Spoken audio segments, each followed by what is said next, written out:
Hello everyone, welcome back to my channel. Welcome if you are new here. My name is Brittany and today I wanted to start a new journal that I want to incorporate in my 2024 journaling systems. And I learned about this through a Skillshare class and I thought, well, I might like to do that. So I have this little book here.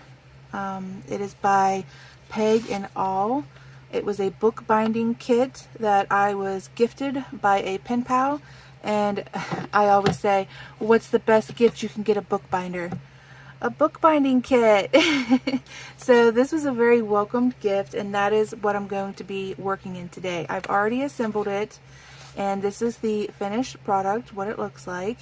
I absolutely love the exposed sides of the spine, and I love how the ribbons are taped directly down on the front and back cover.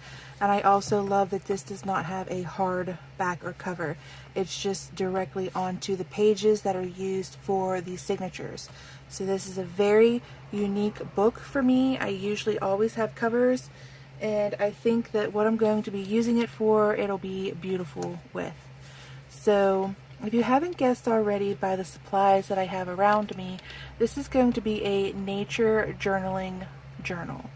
And like I said, I learned about nature journaling through Skillshare, and I kind of already do that with my geocaching interpretation of urban sketching series, as well as my floral sketching Sunday series. But I wanted to have a book that I could take with me when I travel, that I could draw and do kind of like a schematic type botany style infograph of the plant elements for any of the plants or flowers that I might come across when I'm hiking. So I thought that this would be a great use for this book, and I'm going to start to put some things in it today with you guys. And excuse me, one of the things that I experimented with recently, if you watch my Instagram stories, is I have been working with my pressed flowers, and this is actually a rose that I had pressed from my side yard, and it came out really nice. The color was really bright, and so what I decided to do was coat it with some Mod Podge on both the front and back side. And this was my first time ever doing this with a flower. One of my followers and someone that I follow on Instagram, I reached out to them and I said, what do you recommend to preserve your flowers? And they had told me any type of glue or Mod Podge would work fine. However, with time it is going to still fade. So, but I thought that this was pretty cool because it looks like it's kind of frozen, like it's ice, the petals. It has a really neat appearance to it. So that's going to go in there, and then I do have some other flowers that I turned into flower stickers. And I do have a video where I show you how I make these. So I will link that in the description box below. But these are all flowers from hikes that my husband and I went on. So I actually have a note card on my main writing desk where all these flowers are from, so I don't forget. But they're going to go in here too. And then I thought, because this is a nature journal, that it might be nice if I use charcoal to do my labeling, and then graphite for the details of the plant, or if I decide to sketch more. So for example, I only have the flower petal portion of this rose, but maybe I want to draw the leaves or the stem, or when these are done blooming, they have like a little cherry shaped like ball that comes after the flower has fallen off. So maybe I would like those details about the flower, and that's what I will use the graphite for, to draw. So I'm not sure if I want this on the front, or if maybe I want one of these stickers. I haven't decided yet, and because I've never really done this before, it's probably not going to be my final journal. I imagine myself getting more of these book kits, or just coming up with my own now that I have the instructions. and having a couple goes at this. So this is probably not going to be my final attempt. I do have some other flowers over here on the side that I've been pressing in book signatures, and we'll see if I could put any of those in here as well.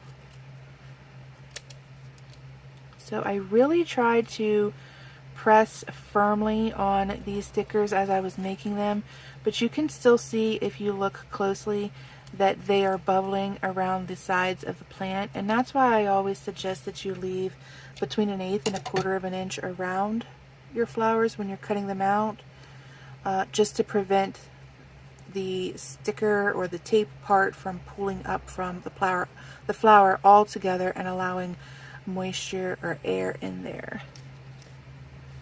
Just put those off to the side.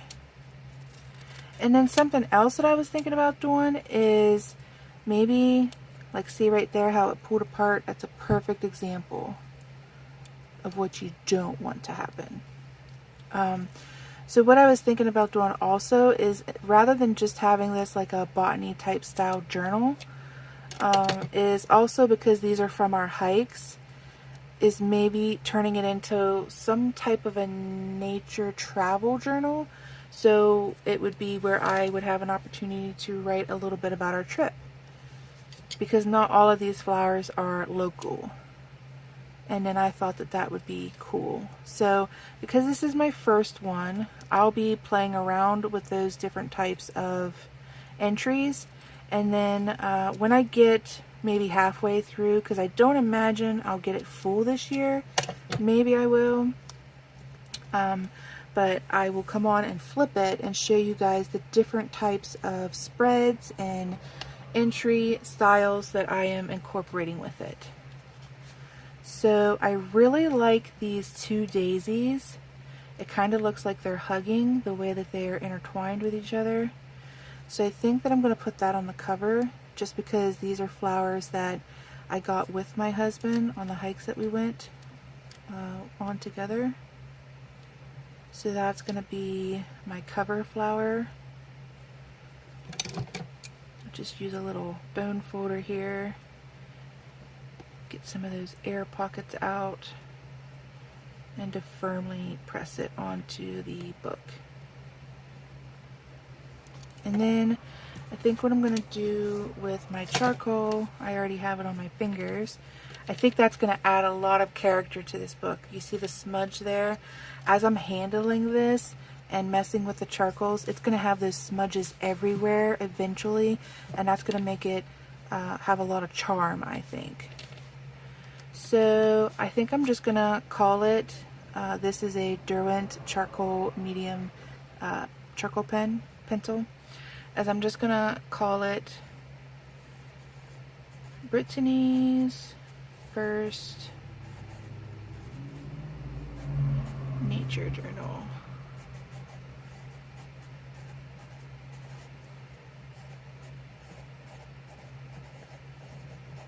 Alright. And I'm not going to worry about any fancy lettering either, because I want this to be messy. I want it to be as natural as possible. I don't want it to look overworked. I don't want it to look like I spent hours creating these spreads. I want it to have the appearance that it's been tossed in and out of my bag multiple times. It's maybe been dropped, maybe it's been rained on. I really want it to be weathered in and well traveled. So it looks all cute and pristine right now, a little smudge there, but when I come back on here and flip this, I hope that it looks very loved and lived in. So that is my goal. And then what I think I'm going to do is give each one of these flowers a page until I decide how I want to journal them.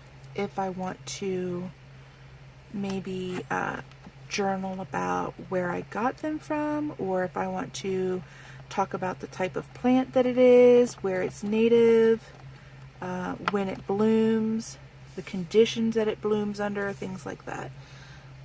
We will decide on that later. I just want to finish setting this up right now, tell you guys my plans with it, and then maybe give you guys a little inspiration for a journal that you might like to try yourself. Alright, I'll put this little guy in, and then I'm gonna put this in, I believe. Oh, that's cool how it kind of curved after sitting in there for a little bit. It's pretty neat. Sorry, it doesn't take much to make me happy, as you can see. Alright, get this little guy out.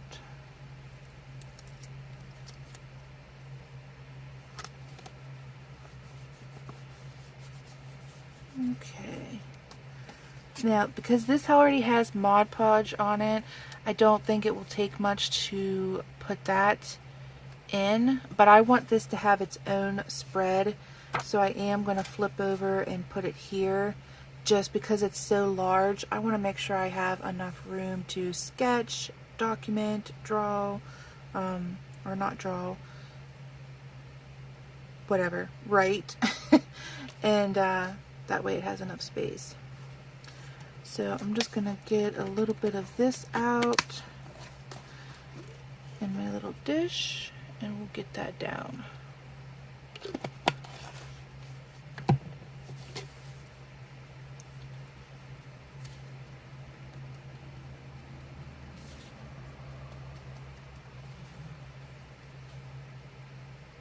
Now, an alternative to this is you could actually, instead of doing a layer like I did and letting it dry first, you could just take the dried flour and go right in with it. But I wanted to seal the flour pretty well before I got it down in the book, so that is why I did a front and back cover or layer with the Mod Podge. And like I said, this is my first time doing this, so I have no idea how this is going to turn out. I don't know if it will do any damage to the flour or this type of paper. I'm not sure how this Mod Podge will hold up over time. And then because I do want to travel with this book and it will be exposed to the elements, I'm not sure how any of that will factor in either. But as I fill this up and come on and flip it for you guys, I'll let you know what worked, what didn't work. I'll give you some tips and tricks and give you an update. Alright, so I'm going to let that dry, and then I'm going to get to work on documenting these flowers.